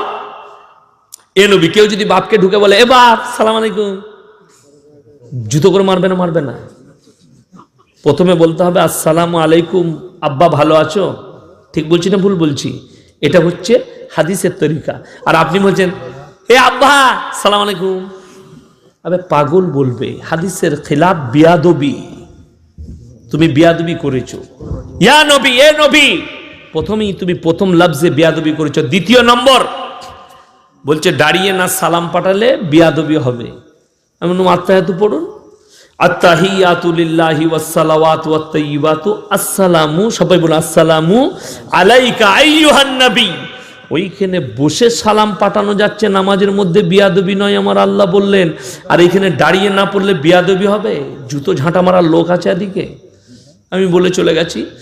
আজকে আমার গলসির একজন ইমাম সাহেব ফোন করছে, আমার বন্ধু বান্ধব, বলে হুজুর আপনি কোথায় আছেন? সে আর কি বাড়িতে আছে, বীরভূমে বাড়ি। আমি বললাম আমি তো জলসায় যাচ্ছি, মুর্শিদাবাদে জলসা আছে, আমি বেলডাঙ্গায় বেরোচ্ছি, জলসায় যাব। বলছে একজন ফোন করে এলো, ইয়াসিন সাহেবকে অমুক গ্রামে বেঁধে রেখে দিয়েছে। আমি বললাম কোন শালার এসে আমাকে বেঁধে রাখবে? আমার বাপের 15 বার জানাজা হয়ে গেছে, আমার একবার হয়েছে, বুঝতে পারলেন? একবার আমার বাপকে ফোন করে বলেছে ইয়াসিন সাহেব অ্যাক্সিডেন্ট হয়ে মারা গেছে, আর আমাকে ফোন করে বলছে মুর্শিদাবাদে আস্তে আস্তে শওকত সাহেব অ্যাক্সিডেন্টে মারা গেছে। আমি হাওড়ায়, আব্বাজান মুর্শিদাবাদে। বাপ বেটায় একে অপরকে ফোন লাগাইছি। আমি ফোন লাগাইছি আব্বাজানকে, কোথায় আসছেন? বললে আমি ফুটিসাঁকো পেরিয়ে গেছি। আমাকে বললে তুই কোথায়? আমি বললাম আমি ডানকুনি পেরিয়ে আমি এসে পার্কিংয়ে চা খাচ্ছি। আমি বললাম আপনার কাছে ফোন এসেছিল? বললে তোর কাছে? আমি বললাম আমার কাছেও এসেছিল। সকালবেলায় গিয়ে বড়বাবু, আমার বন্ধু, কালনা থানায় এখন বড়বাবু শ্রী রাকেশ সিং, স্যার এরকম এরকম ব্যাপার, বললে নম্বরটা দেন।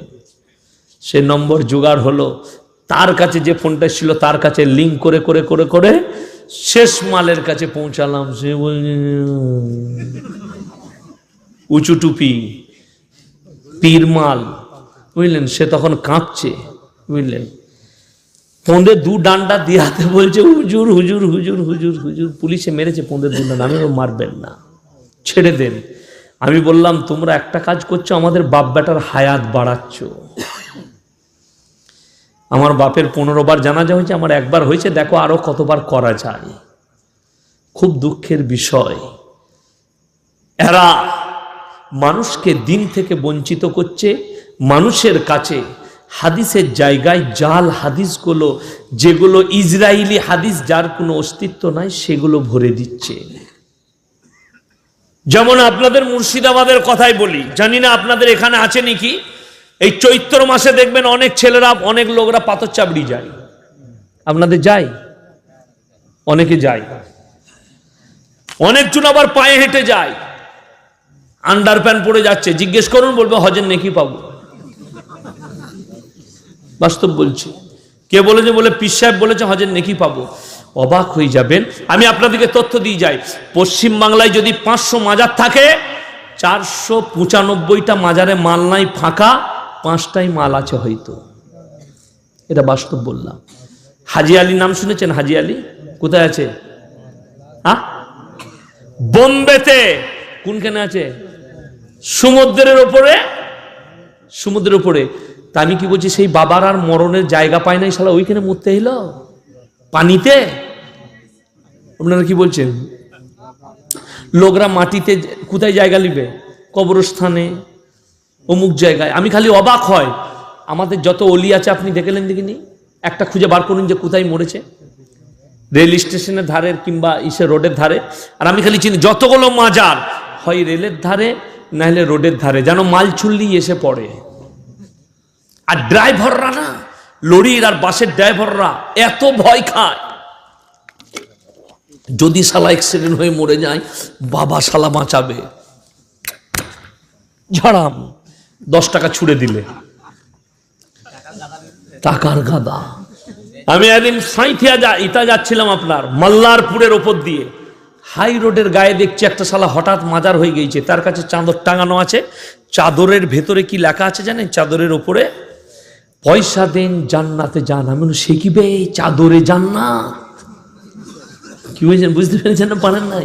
চাদরে লেখা আছে পয়সা ফেলুন জান্নাতে যান। কি বুঝলেন? আহা, আর এরকম চাদর যদি মায়েরা পায় না, ওরে বাবা রে, চুমু খেয়ে চাদরটা ছিঁড়ে দিবে।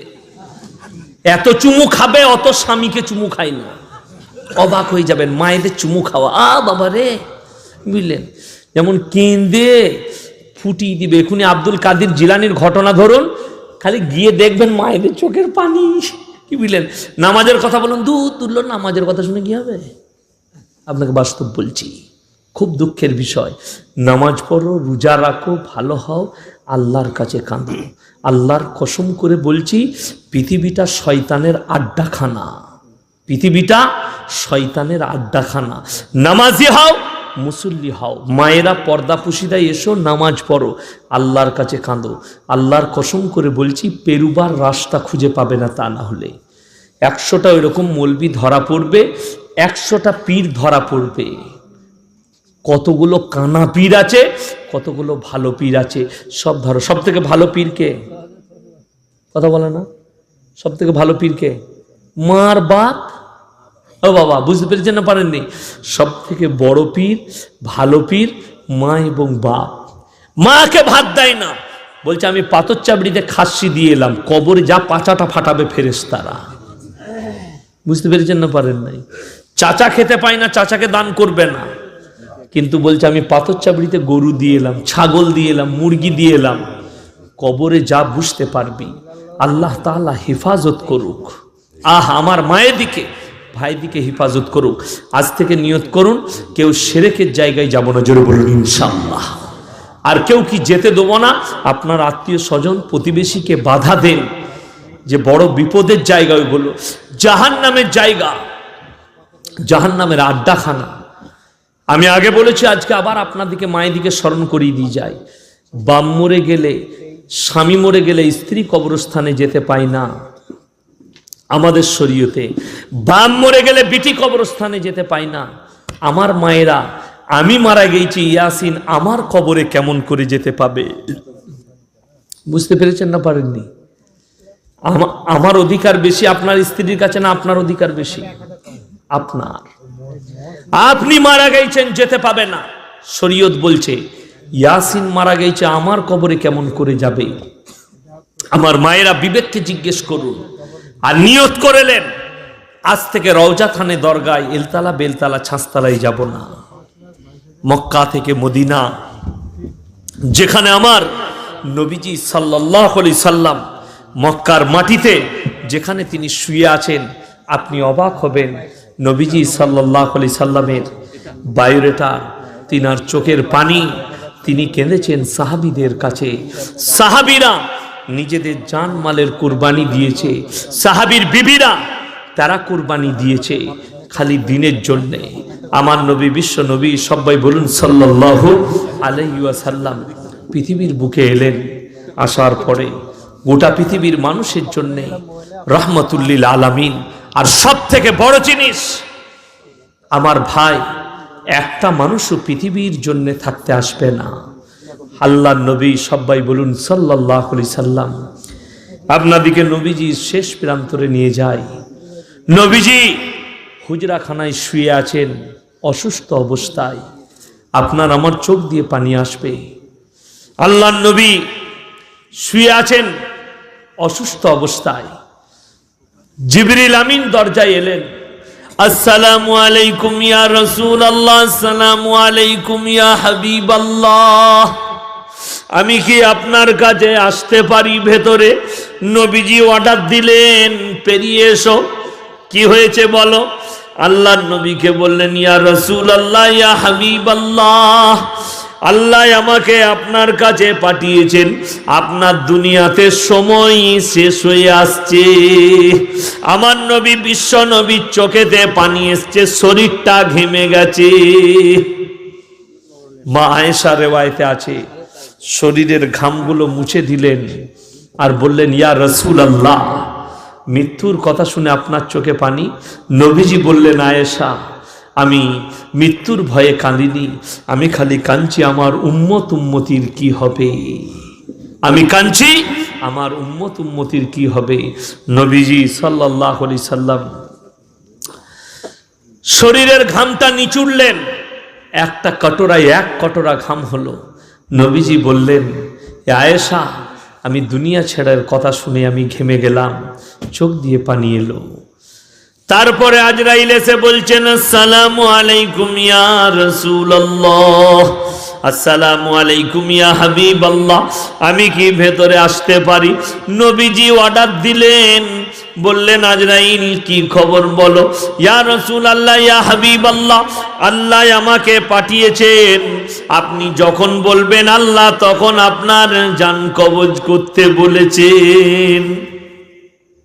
নবীজি বললেন, আজরাইল শুনে নাও, আল্লাহ যখন তোমাকে হুকুম দেবেন তখন তুমি আমার জান কবজ করবে। আল্লাহর নবী চোখ দিয়ে পানি পড়েছে, নবীজি কাঁদছেন, মা আয়েশার চোখে পানি, সাহাবীদের চোখে পানি। আজরাইল বলছেন, ইয়া রাসূলুল্লাহ ইয়া হাবিবাল্লাহ, মৃত্যুর খবর শুনে আপনার চোখেতে পানি। আজরাইল বলছেন, আমার নবী বলছেন, ওগো আজরাইল, আল্লাহর কসম করে বলছি আমি মৃত্যুর ভয়ে কাঁদিনি, আমার চোখের পানি যেটা দেখছো আমার উম্মত উম্মতির জন্য। পরকালে কিয়ামতের দিনে আমার উম্মত উম্মতির কি হবে। নবীজি আরো অসুস্থ হলেন, কথা শুনে চোখ দিয়ে পানি পড়ছে, নবীজি হাউ হাউ করে কাঁদছেন। আজরাইল চলে গেলেন, মা আয়েশার কোলে মাথাটা দিয়ে শুয়ে আছেন নবীজি। আবার আজরাইল, জিবরিল আমিন হাজির। আসসালামু আলাইকুম ইয়া রাসূলুল্লাহ, আসসালামু আলাইকুম ইয়া হাবিবাল্লাহ, আমি কি ভেতরে আসতে পারি? নবীজি বললেন, পেরিয়ে এসো, কি খবর বলো? ইয়া রাসূলুল্লাহ ইয়া হাবিবাল্লাহ, আমি দুনিয়াতে আপনার কাছে শেষবারের মতো এলাম, পৃথিবীতে আর আপনার কাছে আমার কোনোদিন আসা হবে না। নবীজি বললেন, ওগো আজরাইল, আমি খালি চিন্তা করছি আমার উম্মত উম্মতির কি হবে। ইয়া রাসূলুল্লাহ ইয়া হাবিবাল্লাহ, আল্লাহ আমাকে ওই জন্য পাঠিয়েছেন, আপনার কাছে বুঝাবার জন্য। আল্লাহ কিয়ামতের দিনে শুনেলেন, সব থেকে প্রথমে আপনার উম্মত উম্মতিকে জান্নাতে পাঠানো হবে। বলুন সুবহানাল্লাহ। নবীজির মৃত্যু, নবীজির দুনিয়া ছাড়ার কথা সাহাবীদের মধ্যে প্রচার হয়ে গেছে। হযরতে বেলালে হাবশী একদিকে বেহুশ হচ্ছেন, হযরতে উমর বলছেন, কেউ যদি বলে আল্লাহর নবী দুনিয়া ছেড়েছেন তাকে আমি টুকরো টুকরো করে দেব।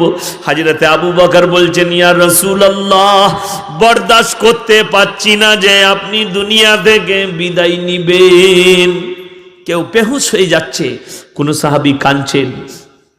আল্লাহর নবী কাছে ডেকে বললেন, আবু বকর, আমি দুনিয়া ছাড়ার পরে তোমরা আমার লাশের গোসল দেবে, সামনে রাখবে, সবাই কাতারে দাঁড়িয়ে যাবে, আসমান আর জমিনের ফেরেশতারা দাঁড়িয়ে যাবে, সবাই নিজের নিজের নিয়ত বেঁধে নিজের নিজের জানাজার নামাজ পড়ে চলে যাবে।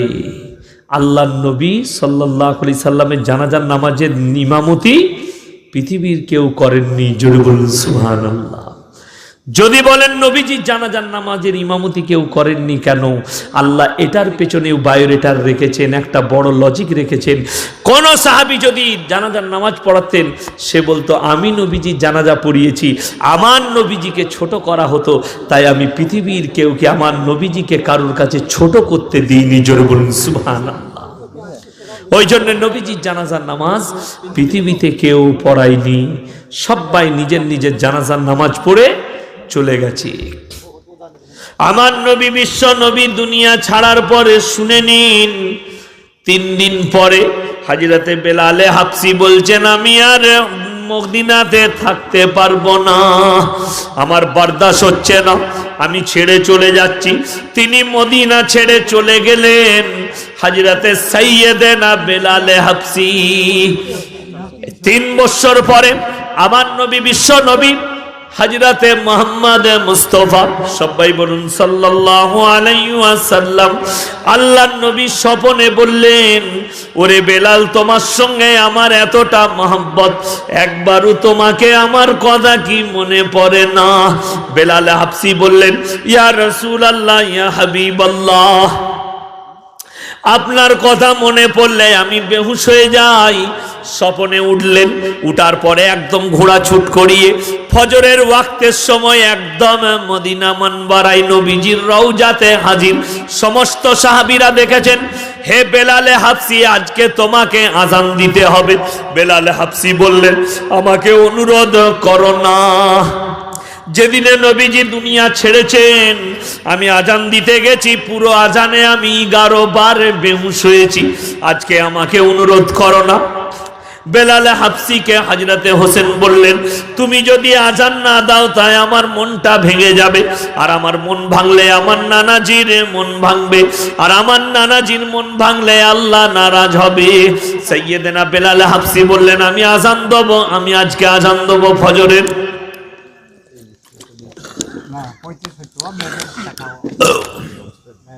হযরতে বেলালে হাবসি আজান দিয়েছেন, শুরু করেছেন আল্লাহু আকবার, আল্লাহু আকবার। যখনই বলেছেন, গোটা মদিনার গলিতে কান্নার রোহাত পড়ে গেছে। আজকে আমরা সবাই মনে অনুভব করছি যে মনে হচ্ছে যেন নবীজি দুনিয়াতে জীবিত আছেন, আমাদের কাছে আছেন, দুনিয়া থেকে বিদায় নেননি। মদিনার গলিতে কান্নার রোহাত পড়ে গেছে। আমরা কতদিন পরে বেলালে হাবসির এই মধুর আওয়াজ শুনলাম। আবার বলেছে আশহাদু আল্লা ইলাহা ইল্লাল্লাহ। যখনই বলেছেন আশহাদু আন্না মুহাম্মাদার রাসূলুল্লাহ, হযরতে বেলালে হাবসি বেহুশ হয়ে পড়ে গেছেন। যখনই বলেছেন আশহাদু আন্না মুহাম্মাদার রাসূলুল্লাহ, সঙ্গে সঙ্গে বেহুশ হয়ে গেলেন। বেলালে হাবসির হুঁশ ফিরেছে। সাইয়েদেনা বেলাল হাবসি হুঁশ ফেরার পরে অবাক হয়ে যাবেন আমার ভাইজানেরা। সাহাবীরা বলছেন, ওগো বেলালে হাবসি, তুমি কেন বেহুশ হলে? সাইয়েদেনা বেলালে হাবসি বলছেন, আল্লাহর কসম করে বলছি, আমি যখন আযান দিতাম আর বলতাম আশহাদু আন্না মুহাম্মাদার রাসূলুল্লাহ, তখন আমার নবীজিকে আমি মেম্বারে দেখতে পেতাম।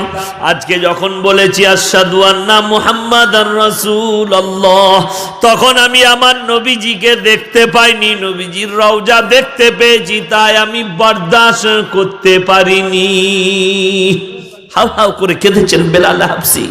আল্লাহর কসম, আমি নবীজিকে দেখতে পেতাম মেম্বারে যখন বলতাম আশহাদু আন্না মুহাম্মাদার রাসূলুল্লাহ, আর আজকে আমি যখন তাকালাম তখন আমার নবীজির রওজা দেখতে পেয়ে আমি আর বরদাশত করলাম না। আমার ভাইচান, রমজানুল মুবারকের মাস, নবীজির মহব্বত শুনিয়ে দিই সাহাবীদের। রমজানুল মুবারকের মাস।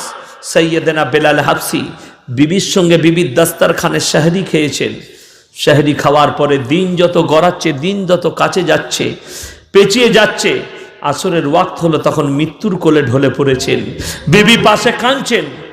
সাইয়েদেনা বেলাল হাবসি ইশারায় নামাজ পড়লেন, তারপরে আসমানের দিকে তাকালেন, মুচকিয়ে হাসলেন। বেলাল হাবসির বিবি বলছেন, ওগো আমার স্বামী বেলাল, মৃত্যুর কোলে ঢলে পড়েছো, তোমার মুখে কেন হাসি দেখছি? আমার চোখের পানি আর তোমার মুখেতে হাসি। হযরতে বেলাল বললেন, ওগো আমার বিবি, আমি হচ্ছি ভাগ্যবান, আমি তোমার দাস্তারখানে শাহরি খেয়েছি, আর আমি জানো দেখতে পাচ্ছি আমার নবীজি আমার জন্য জান্নাতে ইফতারির দাস্তারখান রেডি করেছেন। বলুন সুবহানাল্লাহ। আমার নবীজি আমার জন্য দাস্তারখান রেডি করেছেন ইফতারির। আমার ভাইজান জানেন হযরতে বেলাল হাবসি এতটাই মহব্বত করেছিলেন, পুরো মুখমণ্ডলে একটাও দাড়ি ছিল না, গালেতে খালি একই দাড়ি ছিল, এক পিস দাড়ি গালে। সেই নবীজি সুন্নতটাই ছাড়েনি, ওই একই দাড়ি রেখেছিলেন। বলুন সুবহানাল্লাহ। আল্লাহ নবী সাল্লাল্লাহু আলাইহি সাল্লাম বসে আছেন মসজিদে নববীতে, উজু করে ভেতরে প্রবেশ করেছে। হযরতে বেলাল হাবসি উজু করে আসছেন, নবীজি বসে আছেন, দেখতে পেলেন বেলাল হাবসির ওই দাড়ি ধরে টপ টপ করে পানি পড়ছে। আল্লাহর নবী বললেন, হে বেলাল। মুচকি হাসলেন। বেলাল হাবসি বললেন, ইয়া রাসূলুল্লাহ, আপনি আমার দাড়ি দেখে মজাক করছেন তাই না, হাসছেন? নবীজি বললেন, হে বেলাল, না, তোমার দাড়ি থেকে আমি হাসিনি, আমি হাসছি এই জন্যই যে তোমার গালে একটা দাড়ি, তুমি আমার সুন্নতকে ছাড়োনি, আমি তোমাকে জান্নাতে দেখতে পেলাম, আমি তাই তোমার হাসলাম। জোরে বলুন সুবহানাল্লাহ। আমার যুবক ভাইয়েরা, আজকে দুঃখ লাগে, আমার যুবতী মায়েরা বোনেরা, আমি আপনাদেরকে বলে যাই, উপদেশ দিয়ে যাই, যে আজ থেকে নিয়ত করো যে যখন ছেলেরা আমাদেরকে বিয়ের জন্য দেখতে আসবে, তোমরা শর্ত রাখবে, ছেলে যদি দাড়িওয়ালা হয়, নামাজি হয়, তবে বিয়ে করব, তা না হলে বিয়ে করব না। কিন্তু উল্টোটা জানেন, দাড়িওয়ালা ছেলে যদি বিয়ে করতে যায়, আমাদের মায়েরা কি বলে, দুই একে একে বিয়ে করলো, দাড়ি রেখেছে, বাদ দে।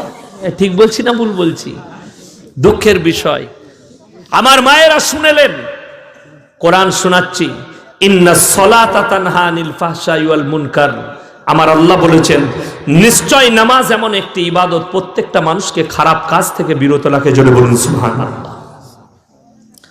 তোমরা যদি একটা নামাজি মুসল্লিকে, এই দেখবেন বিয়েতে যখন এই ছেলের বাপ যখন মেয়ে দেখতে যায়, যায় না যায় না? মেয়ে দেখতে যায়, জিজ্ঞেস কি করে, মেয়েকে সামনে নিয়ে এসে, ডাকুন আপনার মেয়েকে, আসসালামু আলাইকুম। ওয়ালাইকুম সালাম। মা কোরআন শরীফ জানো? জি। নামাজ পড়ো? জি। কিন্তু কোন ছেলের বাপ কোনোদিন ছেলেকে জিজ্ঞেস করেছে তুমি নামাজ পড়ো, তোমার দাড়ি কোথায়? কেউ জিজ্ঞেস করে না। দ্বিতীয় নম্বর, ওই বিয়ের আগে জিজ্ঞেস করলে নামাজ পড়ো, রোজা রাখো, কোরআন পড়ো, বললে হ্যাঁ। বিয়ে হওয়ার পরে একদিনও শ্বশুর জিজ্ঞেস করে না, মা আজকে কোরআন শরীফটা পড়েছো? ঠিক বলছি না ভুল বলছি? কোন শ্বশুর জিজ্ঞেস করেছে বৌমাকে? কোনদিনই বলে না। তাহলে সে বাড়িতে বরকত আসবে কি করে? আপনি বলছেন বরকত নিয়ে এসছি, বৌমা নিয়ে এসছি। আরে বৌমাটা বরকত নয়, বৌমায়ের আখলাক আর চরিত্রটা বরকত, তার নামাজটা বরকত। আজকে আমরা এত বড় দুঃখের বিষয় যে অনেক যুবক যুবতী ছেলে মেয়েরা আমরা নবীজির সুন্নত থেকে সরে যাচ্ছি। যুবতীকে বলবো, তোমরা নিজেদের চেহারাকে ঢেকে লাও, আল্লাহ তোমাদের সৌন্দর্যতায় বরকত দেবে। যুবক ভাইদিকে বলবো,